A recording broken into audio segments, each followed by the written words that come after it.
si Ian, si Matet, si Kiko at si Kenneth, kaming mga anak ni Miss Nora Winor.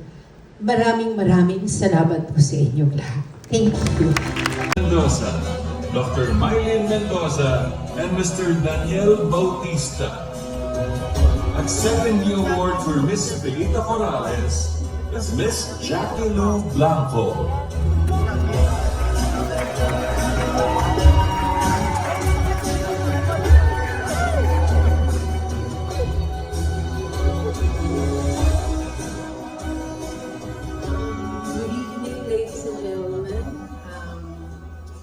Thank you very much to the Guillermo Memorial Foundation Awards for this honor that you've given my mom. I'm asked, even in the past, because meron na rin po ibang tributes na nabigay. I always say it's such an honor because you have recognized the achievements of my mom, her contribution to not only the Philippine entertainment but also in other parts of the world. But they always say it's bittersweet because that means she's not with us anymore. But I'd like to thank you for giving this award on behalf of my family. Maraming salamat in this difficult time. This eases our pain a bit. And I hope that you remember my mom for everything that she has done. And if you have known my mom personally or not personally, kung ano man po yung natutunan niyo sa kanya, continue to give her honor by sharing what you have learned from her. Thank you, Homer, for making such a beautiful piece for everybody. Thank you so much, and I want to thank Vina Morales for singing so beautifully my mom's song. Thank you, Vina, and to everybody. Maraming salamat. On behalf of my family, thank you very much.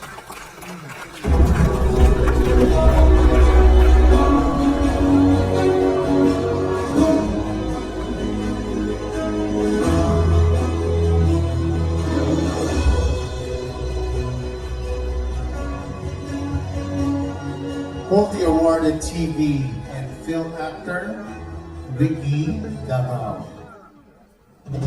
Accepting the award for Ricky Davao are his daughters, Aaron and Ricky May Davao.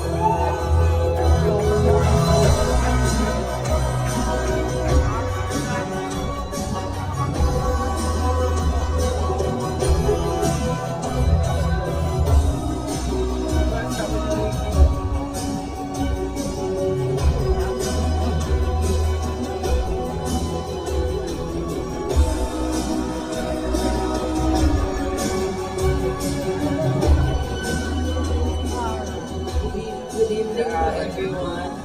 Thank you so much for honoring our dad. Alam po namin na for his whole life, talagang minahal po niya ang industriya natin. At kahit last year, may mga nararamdaman na siyang sakit sa katawan, and eventually nagka-problema na po talaga sa health niya. Hanggat kinaya po niya, pumunta pa rin po siya sa mga taping, shooting, rehearsals para sa last musical na ginawa niya. At kahit hindi na niya natapos lahat yun, I know that if kinaya lang ng katawan niya at ng health niya, he will give his 100%, more than 100%. Yes, maraming salamat po. Actually, bago po kami umakyat, nakikipagpustahan po kami kung sinong iiyak. So, ako po yun, ako yung natalo, by the way. Pero maraming salamat po. Just looking out at the audience at lalo na yung mga nakatrabaho ni Papa, alam po namin na hindi siya makakalimutan because he will live through each of you sa lahat ng mga proyekto na ginawa niyo. And he will continue to live through the craft that he loves and the craft that he taught us to love. So maraming salamat po. It's an honor to be here to receive this for our dad. And for those who don't know, his last performance was actually on this stage for his last musical, which was A Silver Lining. So it's like we're sharing the stage with him. So, Dad, we love you so much and maraming salamat po.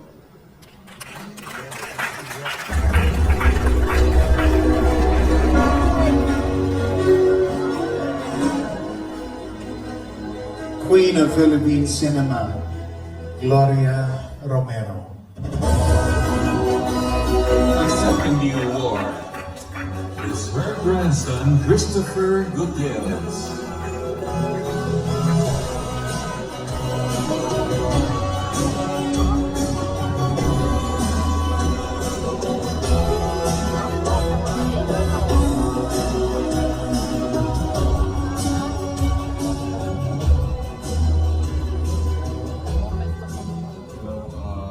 Good evening, everybody. I would just like to thank everybody here who gave this recognition to my Lola. It really means a lot to me because I think about her every day, and the fact that other people are still thinking about her kind of makes me feel better about this whole situation. So, thank you. That's all I can say.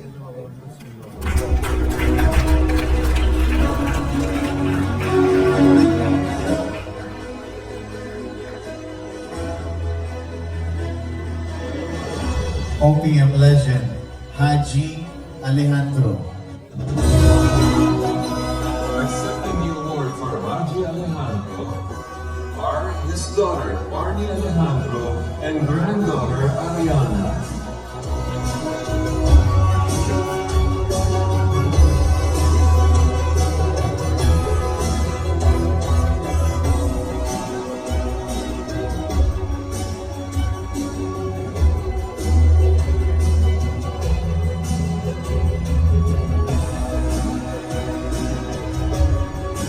Pasensya na po, old school po ako. I had to write down the speech.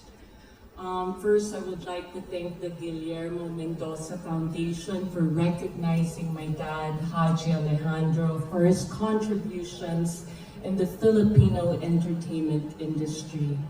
For those of you who don't know, my dad won the very first international singing competition. It was called the Metropop in Seoul, Korea in 1978. And he brought so much honor to our country. He sang the song Kay Ganda ng Ating Musika, composed by national artist Ryan Cayabyab. To the Filipino people, he was an OPM legend and known as the Kilabot ng Koreana. But to us, to his family, he will forever be our Daddy Wax. He was the best father anyone could ask for. He was my best friend. He was my mentor. He taught me, Rachel, Ali, and Angeli, my siblings, to do the very best that we can. It's either you give 100% of it or don't do it at all. He was so kind to me growing up. He never even raised his voice. Not once. We love him so much and miss him so terribly. You know, his music will continue to be remembered forever, and his legacy will continue as long as his grandchildren continue to sing. We love you so much, Lolo Ops, and you truly deserve this award. Thank you. Thank you so much.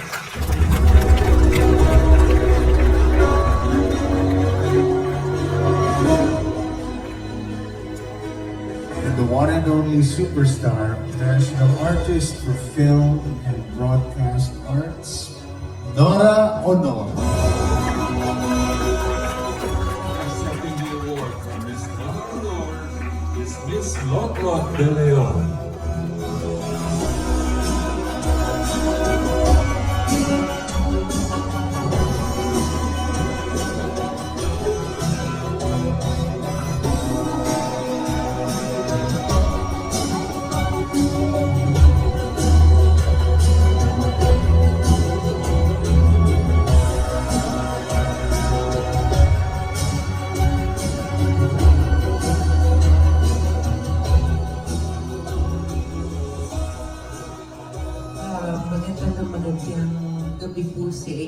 lahat. Ang surreal. Ang surreal kasi kasama kong pamilya ko dito na nakatayo.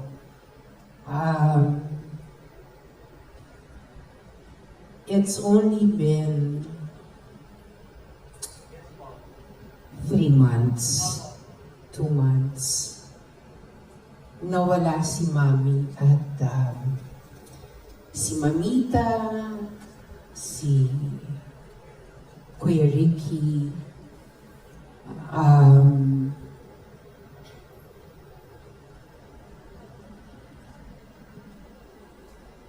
pero hanggang ngayon, kagaya ng mami ko, patuloy niyo po siyang binibigyan parangal. Salamat. Thank you. Simula nung nabubuhay siya, ang Guillermo Mendoza Memorial Award ay parte na ng buhay niya. Hanggang ngayon, nung wala na siya, hindi na natin siya kapiling, andito pa rin kayo para sa mami ko. Guillermo Mendoza Memorial Award. Maraming salamat sa parangalan, pagkilala sa trabaho ng mami ko ng ilang dekada na ibinigay niya dito sa industriya natin. Maraming salamat. Naway ang buhay ng mami ko, ang sining niya, ang pagmamahal niya sa industriya ay magsilbing inspirasyon sa lahat na nagsisimula at patuloy na nandito at lumalaban sa ating industriya.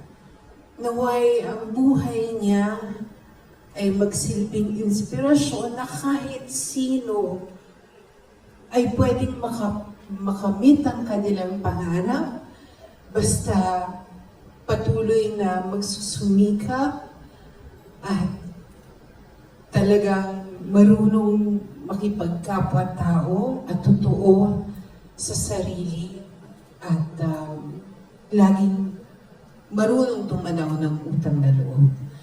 So,